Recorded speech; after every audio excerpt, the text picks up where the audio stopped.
NC ने जम्मू कश्मीर के लोगों को मरवाया है। 370 की आड़ में इन्होंने बहुत गोश्तावे खाए हैं, कश्मीरी अवाम भूखा मरा है।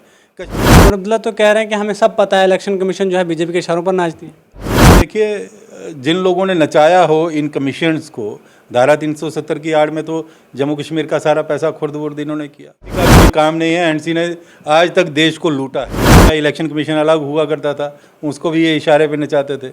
जो खुद जिसके मन में चोर हो उसको लगता है अगला भी चोर। कह रहे हैं कि बीजेपी इसलिए इलेक्शन नहीं करवाना चाहती क्योंकि आने वाले वक्त में इनका सफाया होगा और इनका एड्रेस नहीं मिलेगा। अवाम में सिर्फ आपको भारतीय जनता पार्टी का कारकुन मिलेगा। कांग्रेस, पीडीपी, कांग्रेस और जो बाकी दल हैं वो दल में। राज्यों में अगर चुनाव हो रहे हैं, मतलब आने वाले वक्त में 5 राज्यों में और चुनाव होने वाले, तो जम्मू कश्मीर में डिले क्यों किया? परिस्थितियाँ हैं, उन परिस्थितियों को देख के मुझे लगता है कि आने वाले दिनों में जल्द ही चुनाव हो। पार्टी ये कह रही है अगर जम्मू कश्मीर में G20 के इजलास मुनाकिद हो सकते हैं, बीजेपी अपनी रैलियां करवा सकते हैं, सभी लीडर दौरा कर सकते हैं। पार्टियाँ हैं कहाँ, वो सिर्फ मीडिया में दिखती हैं, अवाम में तो दिखती नहीं। आज बाबूशाही से, यानी बाकी पार्टियां नहीं, भाजपा के जो कार्यकर्ता हैं उनको भी लगता है कि बहुत से कार्यक्रम जो काम हैं उनमें व्यवधान आ रहा है। ये तो भारतीय जनता पार्टी के ऊपर एक अंकुश लगाते रहे कि भारतीय जनता पार्टी जो है वो मुस्लिम विरोधी पार्टी। जम्मू कश्मीर का मुख्यमंत्री मुसलमान, यहाँ की काबीना मुसलमान, यहाँ के ऑफिसर मुसलमान, फिर मुसलमानों की तशद्दुद, इतने 6000 से ज़्यादा मुस्लिम मारे गए यहाँ पर, इतने जुबा मारे गए, उसका जिम्मेदार कौन? फारूक अब्दुल्ला और महबूबा मुफ्ती जवाब देना। भाजपा के 9 साल बेमिसाल, कांग्रेस जो 70 साल तक नहीं कर पाई वो भाजपा ने 9 साल में करके दिखाया। ये बयान था वज़ीर दाखिला अमित शाह का हाल ही में जब उन्होंने जम्मू के भगवती नगर में एक रैली से खिताब किया। मेरे साथ राजीव चाड़क भारतीय जनता पार्टी के सीनियर लीडर हैं और इनके बारे में ये भी कहा जाता है कि अगर आप इनके पास आएंगे, जो काम ये कर सकते हैं तो आपको मुँह पर बता देंगे कि आपका काम हो जाएगा, मैं आपके साथ चलूँगा, अगर नहीं होता जनाब ये काम नहीं होगा। वक्त देने के लिए सबसे पहले आपका बहुत बहुत शुक्रिया। धन्यवाद। राजीव जी, सबसे पहले मैं आपसे यही जानना चाहूँगा, बीजेपी कह रही है 9 साल बेमिसाल, 70 सालों में कांग्रेस ने जो नहीं किया वो बीजेपी ने करके दिखाया, लेकिन लोग कह रहे हैं कि अगली बार जो है हम देश के प्रधानमंत्री को बदलना चाहते हैं। लोग जो है तय तय कर रहे हैं, परेशान हैं लोग कह रहे हैं महंगाई है, बेरोजगारी है, तो आप किस तरह से देखते हैं? ऐसा है कि जो आपने कहा 9 साल बेमिसाल, इसमें कोई शक नहीं है। अगर आप देखें, देश जो है उसका परचम पूरे विश्व में लहरा रहा है। आज भारत के प्रधानमंत्री यानी पूरे विश्व को लीड कर रहे हैं। एक समय था कि जब कहा जाता था अमेरिका सुपर पावर, आज सुपर पावर जो है भारत के प्रधानमंत्री के लिए रेड कारपेट बिछा के उनको बुलाते हैं और बार बार खुशामद करते हैं, आप हमारे देश में आओ। और बाकी देशों में अगर कहीं जाते हैं तो कोई भारतीय संस्कृति को मद्देनज़र रखते हुए उनके पैरों को छूकर उनका अभिवादन करते हैं। तो इसका मायने कि सारे भारतीय जहाँ जितने भी रहते हैं, हिंदू, मुस्लिम, सिख, ईसाई, पारसी, जितने भी, उन सब का एक इज्जत और वो बलबला बड़ा है।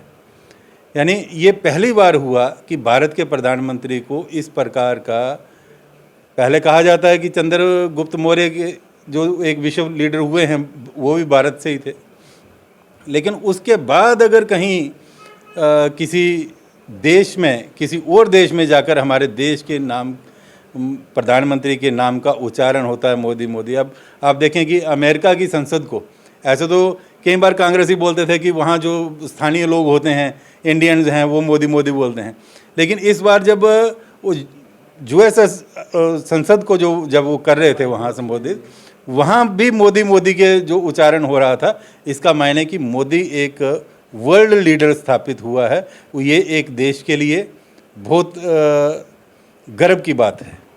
राजीव जी, डेमोक्रेसी पर सवाल उठाए जा रहे हैं। प्रधानमंत्री मोदी जी से एक जर्नलिस्ट ने वहाँ पूछा कि लोग कहते हैं कि इंडिया एक डेमोक्रेटिक कंट्री है। मोदी जी ने जवाब दिया कि मुझे बड़ा ताज्जुब हो रहा है कि लोग कहते नहीं हैं, बल्कि इंडिया एक डेमोक्रेटिक कंट्री है। लेकिन उमर अब्दुल्ला ने कहा कि अगर इंडिया एक डेमोक्रेटिक कंट्री है तो जम्मू कश्मीर में फिर डेमोक्रेसी क्यों नहीं है?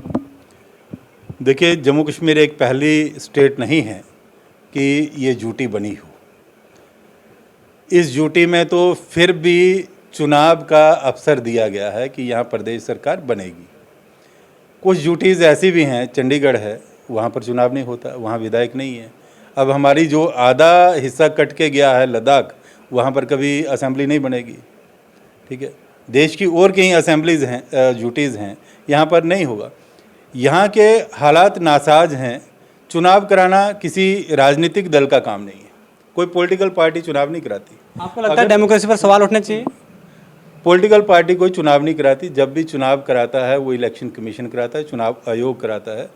चुनाव आयोग को जब लगेगा कि जम्मू कश्मीर जो है ये इलेक्शन के काबिल है तो इलेक्शन वो अनाउंस करेंगे।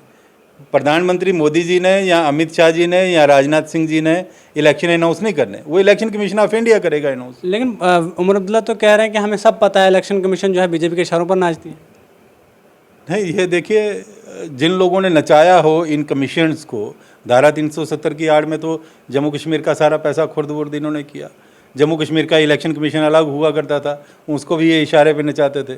जो खुद जिसके मन में चोर हो उसको लगता है अगला भी चोर है। उमर अब्दुल्ला कह रहे हैं कि बीजेपी इसलिए इलेक्शन नहीं करवाना चाहती क्योंकि आने वाले वक्त में इनका सफाया होगा और इनका एड्रेस नहीं मिलेगा।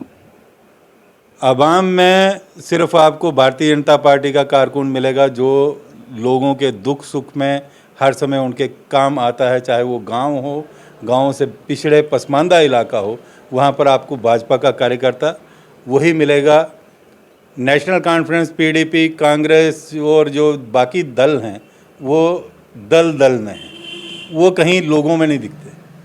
सिर्फ वाहिद भाजपा का कार्यकर्ता है। जब किसी को कोई ज़रूरत पड़ती है भाजपा का कार्यकर्ता प्रत्यक्ष उसका काम करता है, उसके अलावा हमने देखा ही नहीं। जम्मू कश्मीर से जब दफ़ा 370 और 35 को मनसूख किया गया था तो ये बताया गया था जम्मू कश्मीर में जब भी नॉर्मलसी हो तो जम्मू कश्मीर को राज्य का दर्जा वापस दिया जाएगा। क्या अभी भी जम्मू कश्मीर में नॉर्मलसी नहीं है?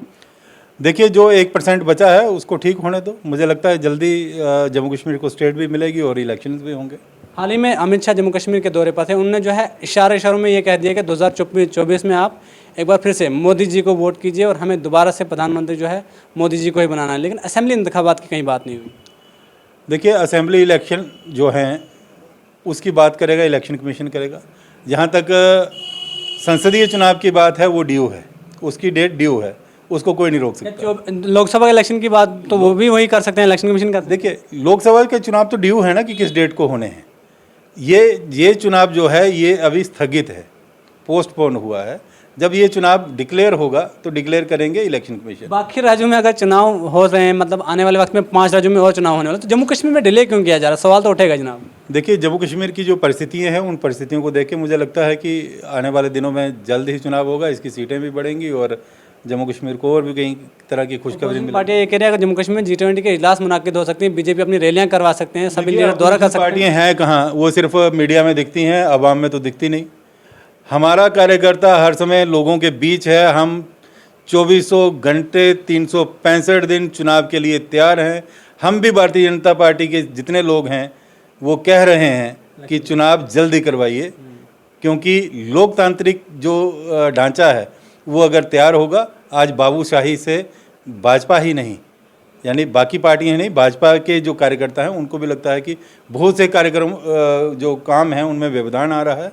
उन व्यवधानों को रोकने का एक ही है कि जो अवामी चुनी हुई सरकार हो जिससे लोगों के ज़्यादा से ज़्यादा काम निकल सके। एनसी कह रही है जम्मू कश्मीर में इलेक्शन होने दीजिए, ये जो बेताज बादशाह बैठे हैं इलेक्शन के नजर करती कुछ नहीं है। एनसी का कोई काम नहीं है। एनसी ने आज तक देश को लूटा है, जम्मू कश्मीर को लूटा है।